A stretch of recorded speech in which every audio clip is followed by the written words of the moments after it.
தூத்துக்குடி மாநகர திமுக சார்பில் திராவிட மாடல் ஆட்சியின் சாதனை விளக்க பொதுக்கூட்டம் மற்றும் 2000 பேருக்கு நலத்திட்ட உதவிகள் வழங்கும் நிகழ்ச்சி அமைச்சர் கீதா ஜீவன் பங்கேற்று பொதுமக்களுக்கு நலத்திட்ட உதவிகளை வழங்கினார்.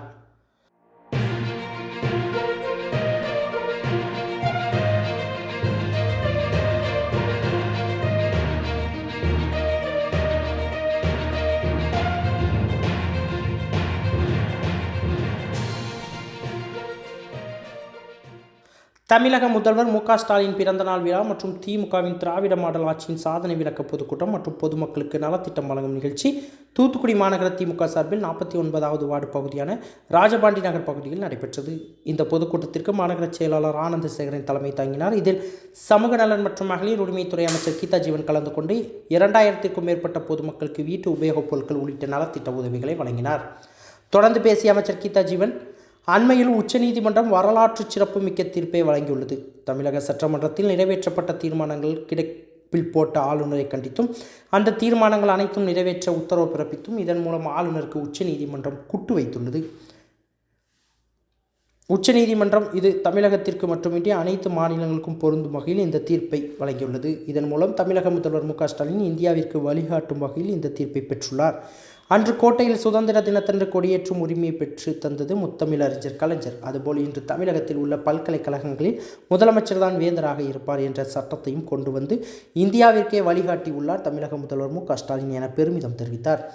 தொடர்ந்து பேசிய அவர், மகளிர் உரிமை தொகை வழங்கப்பட்டுள்ளது. மேலும் பெறாத மகளிர்களுக்கு மகளிர் உரிமை தொகை வழங்க நடவடிக்கை எடுக்கப்பட்டு வருகின்றது. மேலும் கல்லூரியில் படிக்கும் மகளிர்களுக்கு மாதம் 1000 ரூபாய் புதுமை பெண் திட்டம் மூலமாக, மாணவர்களுக்கும் தமிழ் புதல்வன் திட்டம் மூலமாகவும் வழங்கப்பட்டு வருகின்றது.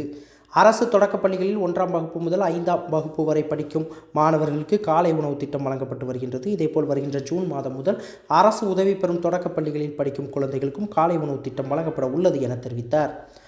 இந்த கூட்டத்தில் மாநகராட்சி மண்டல தலைவர் பாலகுருசாமி, மாநில பேச்சாளர் சரவடி சரத்பாலா, இருதயராஜ், திமுக மாவட்ட பிரதிநிதி தர்மல் சக்திவேல், பெருமாள் கோவில் அறக்காவலர் குழு தலைவர் செந்தில்குமார், பகுதி செயலாளர்கள் ராமகிருஷ்ணன், ஜெயக்குமார், மருத்துவரணி தலைவர் அருண்குமார், வட்டச் செயலாளர் கதிரேசன், மாநகர திமுக இளைஞரணி அமைப்பாளர் அருண் சுந்தர், பகுதி அமைப்பாளர் சூர்யா, முன்னாள் மேயர் கஸ்தூரி தங்கம், மாவட்ட மகளிர் அணி அமைப்பாளர் கவிதா தேவி, மாநகர துறை செயலாளர் ரவி, மாமன்ற உறுப்பினர்கள் வைதேகி, ஜெய்சீலி, முன்னாள் மாமன்ற உறுப்பினர் நவநீதன் உள்ளிட்ட ஏராளமானோர் கலந்து கொண்டனர். ஜனநாயகம், மக்களாட்சி என்றாலே மக்கள் பிரதிநிதிகள் தான் மரியாதை. மக்கள் பிரதிநிதி யாரு? நான் ஒரு மக்கள் பிரதிநிதி, எம்எல்ஏ. கனிமொழி அக்கா ஒரு மக்கள் பிரதிநிதி, எம்பி. வைதேகி ஒரு மக்கள் பிரதிநிதி, கவுன்சிலர். ஏன்னா நீங்க ஓட்டு போட்டு தேர்ந்தெடுத்திருக்கீங்க. யாரெல்லாம் மக்கள் ஓட்டு போட்டு தேர்ந்தெடுத்தார்களோ அவர்கள் தான் மக்கள் பிரதிநிதி. ஆக மக்கள் பிரதிநிதிகளுடைய அவர்கள் அமைப்பது தான் மக்களாட்சி. அவர்களுக்கு தான் எனக்கு வாக்களிச்சவங்க, என்னுடைய தொகுதி மக்கள் எனக்காக அன்னைக்கு ஆதரவு கொடுத்தாங்க, அவர்களுக்காக நான் பணியாற்ற வேண்டும், அவர்களுக்காக அந்த வசதியை செய்து கொடுக்க வேண்டும் என்ற அந்த உணர்வு இருக்கும், அந்த எண்ணம் இருக்கும். மக்களுக்காக பணியாற்றுவார்கள். அவங்கதான் மக்களாட்சி முறை. ஆனா நம்முடைய இங்க ஒருத்தர் இருந்தாங்க, மோடி அரசு போட்ட கவர்னர், நம்முடைய முதலமைச்சர் தளபதியார் அவர்கள் என்ன சொன்னாலும் செய்ய முடியாது. அந்த ஃபைல சைன் போடுறதே கிடையாது. ஜனாதிபதிக்கு அனுப்புறது, இல்லைன்னா கிடப்புல போட்டுறது. அதுல ஒண்ணு நமக்கு வேந்தர்னு சொல்றாங்க. யூனிவர்சிட்டி இருக்குல்ல, காமராஜ் யூனிவர்சிட்டி இருக்கு, மனோன்மணியம் யூனிவர்சிட்டிக்கெல்லாம் வேந்தரா இருக்கிறது இனி முதலமைச்சர் தான் இருக்கணும்னு சொல்லிட்டு ஒரு தீர்மானம் போட்டோம் சட்டசபையில.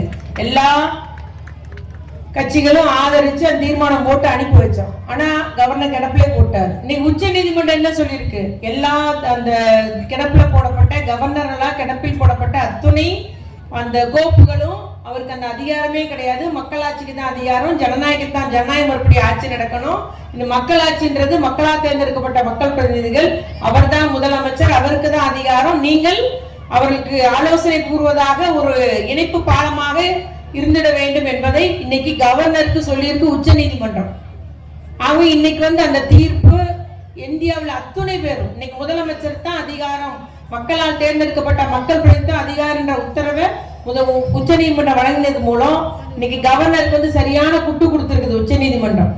அதன் மூலம் பாத்தீங்கன்னா இந்தியாவில் அத்துணை மாநிலத்துக்கும் வழிகாட்டியாக நம்முடைய முதலமைச்சர் திகழ்கிறார். எல்லாரும் ஒரு உச்ச நீதிமன்றம் தீர்ப்பு சொன்னா அது இந்தியா ஃபுல்லா எல்லாத்துக்கும் வரும். அவங்க எல்லாரும் சொல்ற இந்தியாவுக்கு வழிகாட்டியா இருக்கிறீங்க. அன்னைக்கு கோட்டை கொத்தளத்துல கொடியேற்ற உரிமையை வாங்கி கொடுத்தவர் கலைஞர் அவர்கள், முத்தமிழ் கலைஞர். அது வரைக்கும் முதலமைச்சருக்கு அந்த பவர் கிடையாது, கவர்னர் தான் ஏத்துவாங்க.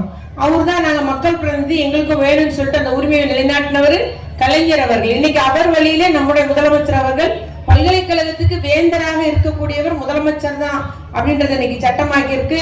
முதலமைச்சர் தான் அதிக அதிகாரம், கவர்னருக்கு அல்ல அப்படின்றதே உச்ச நீதிமன்றம் இன்னைக்கு உறுதி செய்திருக்குன்னா அதை நம்முடைய தமிழகத்துக்கு, இந்தியாவிற்கே ஒரு வழிகாட்டியாக ஒரு சட்ட போராட்டம் நடத்தி அது வெற்றி கண்டவர் நம்முடைய முதலமைச்சர் அவர்கள். ஆகவே அப்படி தகுதி வாய்ந்த நம்முடைய தலைவருக்கு தான் இன்னைக்கு பிறந்த நாள் கொண்டாடணும். எல்லாருக்கும் மகளிர் உரிமை தொகை கொடுத்திருக்கிறாரு, மாசம் 1000 ரூபாய். எல்லாரும் முடியாதுன்னு நாங்க செய்யவே முடியாது, நாங்க செஞ்சு காமிக்கிறேன்னு செஞ்சிருக்காரு. ஆனா விடுபட்டு இருக்குது, நம்ம ஏரியால கம்மியா தான் விடுபட்டு இருக்கு. நம்ம ஏரியால விடுபட்டிருக்கு, கொஞ்சம் பேருக்கு விடுபட்டிருக்கு, தகுதி உள்ள பெண்களுக்கு விடுபட்டிருக்குது. அதையும் நம்ம இன்னைக்கு என்ன சொல்லியிருக்கோம் முதலமைச்சர், தகுதியுள்ள பெண்களுக்கு நான் நிச்சயமா வழங்கி விடுவேன் இந்த ஆண்டுலன்னு சொல்லியிருக்காரு. அதனால இந்த 2 மாசமோ 3 மாசமோ நமக்கு அந்த மனு திருப்பி வாங்கும் போது உங்களை எல்லாம் நாங்க சந்திப்போம். அந்த நிச்சயமாக விடுபட்டுள்ள தகுதியுள்ள ஏழை எளிய பெண்களுக்கும் அந்த 1000 ரூபாய் மகளிர் உரிமை தொகை கிடைக்கும் என்பதை நான் உறுதியோடு கூறிக்கொள்ள விரும்புகிறேன். அதே போல காலை உணவு திட்டம் அரசு பள்ளிக்கு மட்டும் தான் கொடுத்துட்டு இருக்காங்க, மாநகராட்சி பள்ளிக்கு மட்டும்தான். வரும் வருஷத்துல இருந்து அரசு உதவி பெறும் பள்ளிக்கும் உண்டு. அதாவது அலாசியஸ் உண்டு, இன்னைக்கு கால்டுவெலுக்கு உண்டு. அந்த மாதிரி விக்டோரியா பிரைமரி ஸ்கூலு தொடக்கப்பள்ளியில 1ஆம் வகுப்புல இருந்து 5ஆம் வகுப்பு வரைக்கும் காலை உணவும் கொடுத்துருவாங்க. இனி அப்போ நம்ம தாய்மார்கள் காலையில பிள்ளைகளுக்காக அவசர அவசரமா இன்னைக்கு சமைக்க வேண்டாம், பிள்ளைங்க ஸ்கூலுக்கு ரெடி பண்ணி அனுப்பினா மட்டும் போதும். அதே போல நம்முடைய அதிக அளவு வேலை செய்யற பெண்கள், உழைக்கும் மகளிர், தொழிற்சாலையில வேலை செய்யற பெண்கள் அதிகம் இருக்குது தமிழகம் தான். நம்முடைய முதலமைச்சர் அவர்கள் சொல்றாங்க, பெண் சமுதாயம் முன்னேறினாலே தமிழ் சமுதாயம் முன்னேறும். அதற்காக தான் இத்துணை திட்டம் சொல்லிட்டு நமக்கு பஸ்ல விடியல் பயணம், கட்டணமில்லா பயணம். நம்மகிட்ட யாராவது டிக்கெட் கேட்காங்களா? பஸ்ல, டவுன் பஸ்ல கிடையாது. நம்ம ஏறி உட்கார்ந்தா அவங்க ரெக்கார்ட் பண்ணிடுவாங்க, ஆண்கள் மட்டும் தான் டிக்கெட் வாங்கணும். அவங்க இந்த விடியல் பயணம் தந்திருக்கிறாரு, மகளிர் உரிமை தொகை தந்திருக்கிறாரு. கல்லூரி படிக்கிற மாணவிகளுக்கு எல்லாம் புதுமை பெண் திட்டம், மாசம் 1000 ரூபாய் அந்த பிள்ளைங்களுக்கு படிப்பு செலவு கொடுக்குறாரு. அதுக்கு நீங்க என்ன செய்யணும், காலேஜ் சேர்ந்ததும் விண்ணப்பம், எந்த காலேஜா இருந்தாலும் சரி, தனியார் கல்லூரியா இல்ல அரசு கல்லூரியா, அரசு உதவி பெறும் கல்லூரியா, பாலிடெக்னிக்கா இல்ல ஐடிஐயா, இல்ல நீ டாக்டரா இல்ல இன்ஜினியரா இல்ல ஆர்ட்ஸ், எங்க படிச்சாலும் சேர்ந்த உடனே அந்த கல்லூரியில இருந்தே எனக்கு புதுமை பெண்ணுக்கு விண்ணப்பம் கொடுங்கன்னா அவங்களே அனுப்பி விட்டுருவாங்க. உங்க பேங்க் அக்கௌண்ட்லாம் போட்டு வைக்கணும். ஆனா அதுல நமக்கு 1000 ரூபாய், மாசம் 1000 ரூபாய் விழுந்துரும். அதேதான் பசங்களுக்கு உண்டு, இளைஞர்களுக்கும், கல்லூரி படிக்கும் இளைஞர்களுக்கு மாசம் 1000 ரூபாய் உண்டு. இளம்பெண்களுக்கு உண்டு, இளைஞர்களுக்கு உண்டு.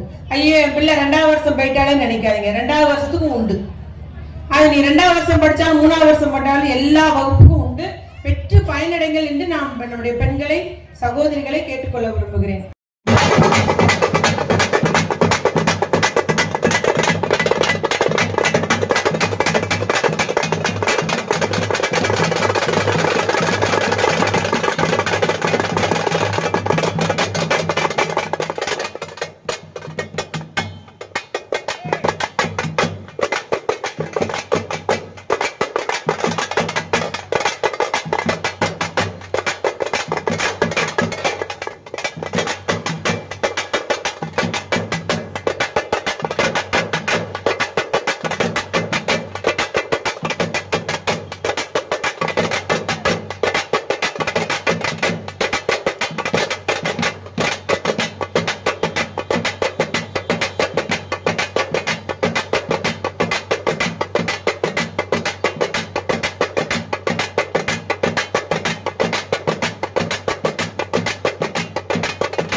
செய்திகளை உடனுக்குடன் தெரிந்து கொள்ள உங்கள் கரம் டிவியை சப்ஸ்கிரைப் செய்யுங்கள்.